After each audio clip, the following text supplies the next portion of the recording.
एक किसान ने सूखी हुई गेहूं की खेत में अचानक एक ऐसी गेहूं की पौध देखी जो अभी भी बढ़ रही थी। वह बहुत खुश हुआ, तुरंत कुदाल लेकर उसकी निराई गुड़ाई की और मिट्टी को ढीला किया। फिर पौधे को गिरने से बचाने के लिए उसे रस्सी और टहनियों से सहारा दिया। पानी लाने और सिंचाई करने में आसानी के लिए उसने पास के पेड़ काटकर एक छोटी सी लकड़ी की झोपड़ी भी बना ली। यहाँ तक कि अपने घर के पालतू जानवरों को भी मदद के लिए बुला लिया। कुछ समय बाद किसान की मेहनत रंग लाई और उसकी देखभाल में वह पौधा तेजी से बढ़ने लगा।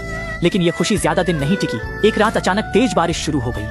किसान ने देखा कि गेहूं की पौध आंधी तूफान में असुरक्षित है तो वह घबरा गया। वह तुरंत दौड़कर गया, रस्सी कसकर बांधी और खुद ही नाली खोदकर जमा पानी बाहर निकालने लगा। आखिर में उसने अपनी सोने की चटाई भी ले आकर उस पौधे को लपेट दिया। पूरी रात किसान इसी तरह पौधे की रक्षा करता रहा, खुद बारिश और तूफान में भीगता रहा। अगली सुबह जब बारिश थम गई और आसमान साफ हुआ तो हैरान कर देने वाली बात यह हुई कि वह पौधा अचानक तेजी से बढ़ने लगा और देखते ही देखते एक विशाल पेड़ बन गया, जिसकी घनी शाखाओं पर कई परतों में गेहूं की बालियां लटक रही थी।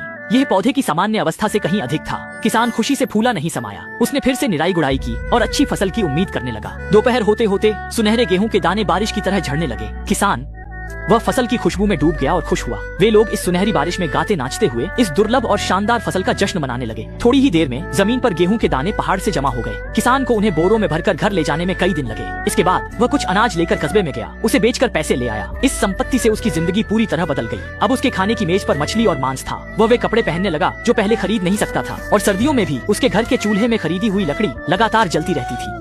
वह पूरा दिन पेट भरकर खाता और सो जाता, जागने पर फिर खाता। उसकी जिंदगी आरामदायक हो गई थी। लेकिन लंबे समय तक आराम मिलने के बाद किसान सुस्त पड़ने लगा। खिड़की के बाहर बर्फ गेहूं के पेड़ों को देखता तो उनकी देखभाल नहीं करता था। पूरा सर्दी का मौसम उसने गुजार दिया। जब वसंत आया, तापमान बढ़ा, किसान ने घर से बाहर कदम रखा। मिट्टी उभरी हुई थी। घर वालों के समझाने पर ही वह गेहूं के बीज उठाकर खेत गया। लेकिन लंबे समय से व्यायाम किसान खेत के किनारे पहुंचा। तभी उसकी नजर मुरझाए गेहूं के पेड़ पर पड़ी जिसमें कोंपलें निकल आई थी। वह उत्साहित होकर दौड़कर उसे गले लगा लिया। वह कल्पना करने लगा कि अब उसे कभी मेहनत नहीं करनी पड़ेगी और अनाज मिलता रहेगा। उसने औजार फेंक दिए और घर लौट आया। वह काम करने को तैयार नहीं था। उसने औजार छीन ली। उसने कहा, काम करना नहीं होगा, मेरे साथ लेटे रहो, खाना मिलेगा। पालतू जानवरों ने उसकी बातों पर यकीन कर लिया और काम करना छोड़ दिया। गर्मी का मौसम आया।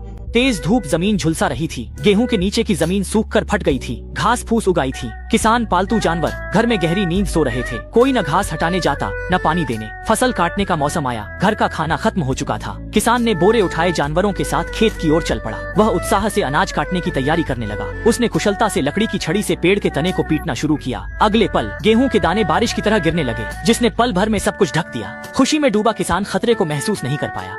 शुक्र है जानवरों ने मदद की, जिससे वह गेहूं के ढेर से बाहर निकल पाया। लेकिन किसान के चेहरे पर मुस्कान थी। इतनी फसल उसके लिए जीवन भर ऐशो आराम के लिए काफी थी। खाने की चिंता न थी। जब वह सपने देख रहा था, उसने कुछ गेहूं छक लिए और तुरंत उसे इतनी घिन आई कि उल्टी कर देता। उसे गड़बड़ महसूस हुई। उसने एक मुट्ठी गेहूं उठाकर देखा। उनमें काले रंग की अशुद्धियां थीं और खाने में मल से भी बुरा था। अब वह सोचने लगा कि इस साल वह जिएगा कैसे।